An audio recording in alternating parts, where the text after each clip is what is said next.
Hello guys and welcome to another brand new video. So in today's video, it looks like what I've actually recently purchased will be needing some repair work. So I've actually gone out and recently bought a strut bar for the S15, and I bought it because it's no longer in production, so it's hard to find a strut bar that's like a good one. So this one was a Cusco strut bar. The only thing is that the actual parts that connected to the strut tower are a little bit rusty and worn out. So what I'll be doing is I'll be sanding it all back and repainting the parts that connect to the tower, and I'll also be sanding out all the rust that's in there to get rid of all that pitting, because you really don't want that on a strut bar. It's supposed to be to strengthen the chassis, and you know, if it's got rust in there, it's not really going to be doing much to strengthen it. So I'll show you what we're going to be doing. So as you can see, we've got the strut bar here, and I've already taken it apart. So I've got these parts off, and I've just been testing it out. So if you have a look, this is what the rust looks like, and it's a little bit of it's a bit of an eyesore, to be honest with you. So I've tested it out in the back, and I've been sanding it away. The other one's been sanded a bit more, and we're just getting rid of all the rust, making it nice and smooth again, and then we're going to be prepping it for paint. So we'll go ahead and paint it. I've got some cans down here, so I've got some primer. Prime it. You got to spray this stuff, otherwise it doesn't really stick very well. And I've also got the actual paint for it. So this has got a metal flake in it. You can't really see it too well on camera. You can kind of see it. So it's supposed to mimic the flake that's currently in it. So I'll show you again. As you can see, if you look hard enough, you can see that there is a bit of a flake in there. So yeah, it'll mimic the flake that's in there, just be a little bit darker. So what I'm hoping is if I spray the primer's light, so it'll make the color a little bit brighter. But we'll obviously see when we're done. So what I'm gonna do is I'm gonna go ahead and keep sanding these to get rid of all the paint on them. So I've gone ahead and I've purchased a couple different sandpapers, which I'll show you. I've got myself 80 grit blocks. To be honest, I just bought these because they were sanding blocks, not because they were 80 grit. I actually bought proper sandpaper for the blocks, as you can see I've been using here. So this sandpaper is 60 grit. This is what I've been using to get rid of the rust and the pitting. And then once we're done with that, we'll be moving down to 120 grit.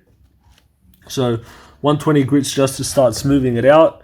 And after that, once we've gone through with the 120 grit and made it a little bit smoother, we'll go through with the I think I've got 220 grit to finish it off.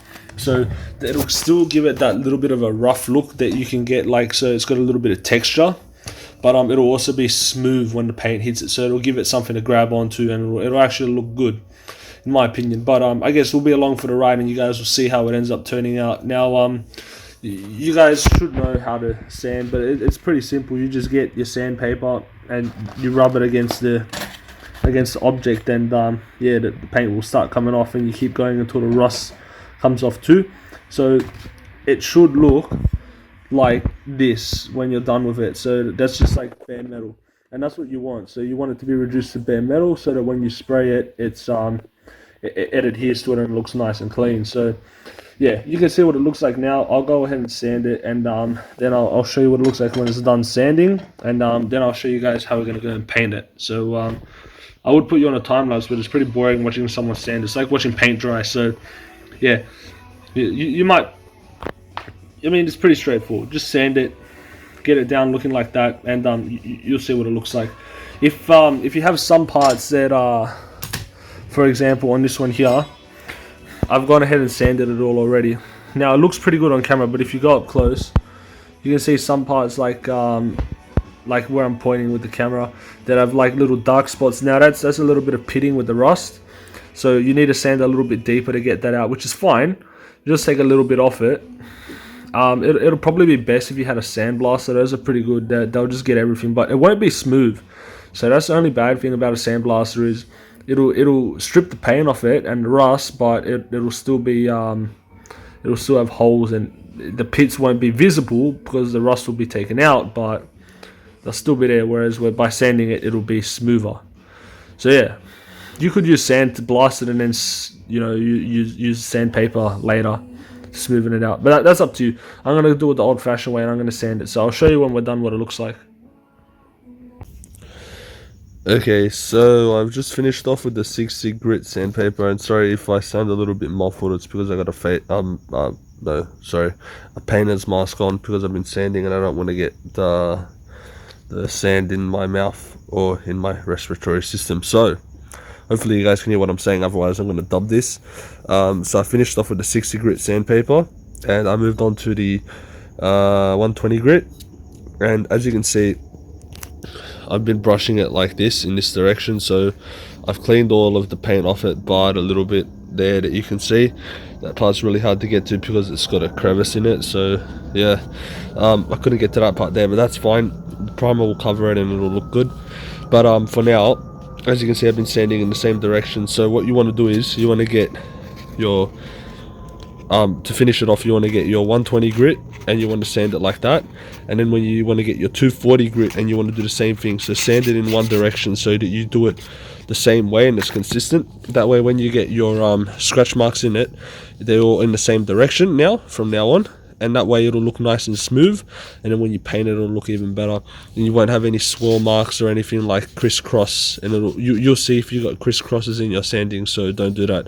Just go all in the same direction like that, just say same direction, and then it'll come out and look good. So I actually finished this one off over here already, so this one's gone down to 240 grit. So I'm not sure if you can really tell by looking at it up close. Let me see. So yeah, you can tell that it's a little bit finer than this one here, how this one has the really aggressive scratches and this one's very fine. So yeah, I don't think we need to go any lower than 240, but if you wanted to get it smoother, you could go up to 1000 grit and work your way up to there, and it'll be really smooth. But then there'll be nothing for the paint to hold on to, so I don't recommend you do that. I recommend stay at 240. 240 is good, it's smooth enough, and when you fill it with the primer and when you fill it with the paint, it'll look pretty schmick. So you guys will get the city end result. I'm going to go ahead and finish this one off, and then we'll go and hit it with the primer, and I'll show you how we do that. Okay, so once you've gone ahead and finished sanding them and you both got them to a nice looking finish, you're going to want to string them up somewhere. Well, this is how I'm doing it. You're going to string them up, and I'm doing it from here because it doesn't really matter if I miss a spot here because you won't really see that. And I'm going to string them up, and I'm going to hit them with the primer now. So I got my primer here ready to go. Now also you should have something small like that ready, so that as soon as you finish with your primer, you can chuck your cap in there. That way it won't dry up, the paint won't dry up in it, and you'll be able to reuse the cap. Otherwise you'll need to buy a new one. So that's just some mineral turpentines that I've used. It's like paint stripper. You can use that. And try and do it when it's not windy, or set up your booth so that you don't really get any dirt and shit on your project. And we'll go ahead and start now. So I'll just set you up on a tripod and you can watch how I do it.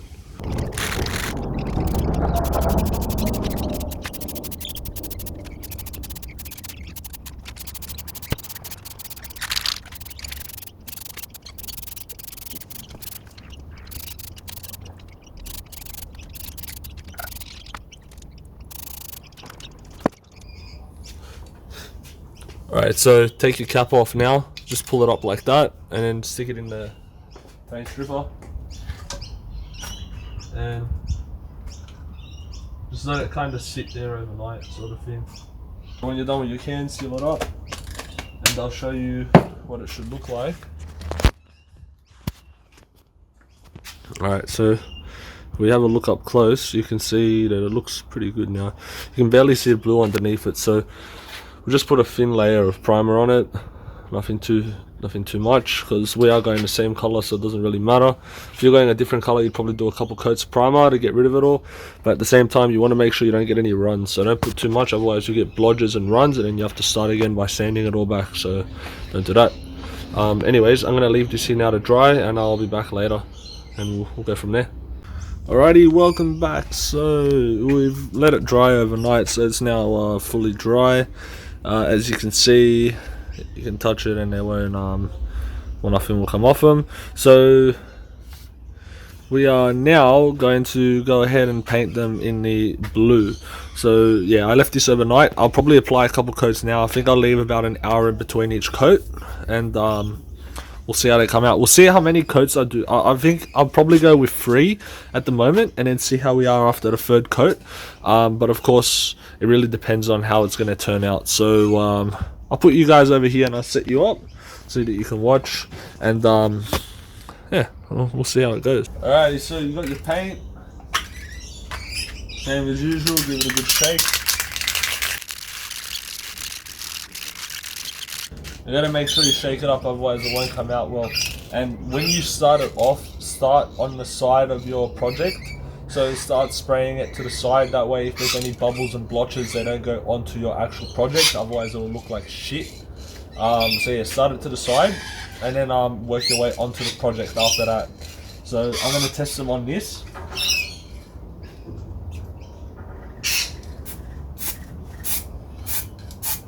So as you can see, it comes out.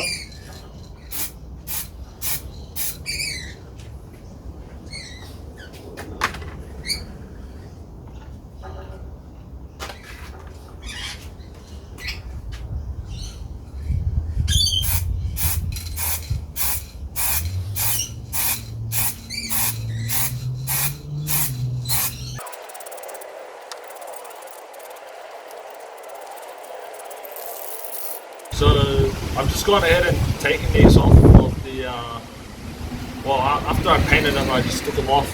So they're done now, as you can see, they look very nice. And they're ready to go back together. So I got the bolts here and I got the bar here. So it's pretty much a reverse of what we did before to take it apart. Get your bolts. Cool. One of them comes off like this, so you get one washer on the inside. You're going to put the bolt through this.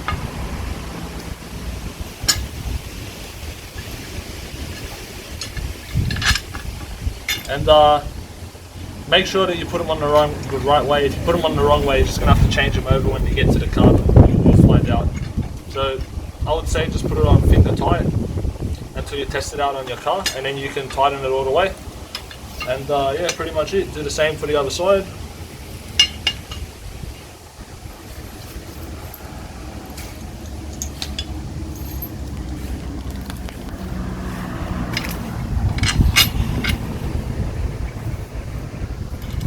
Make sure you got your locking nut on the end, which goes against the bolt, or the nut, I guess. Your locking washer against the nut, and then you can just tighten it up a little bit. Make it finger tight, so that way it's still flexible, and we can test it and we can put it onto the car and see how it goes. And so that's the end of my video on how to restore your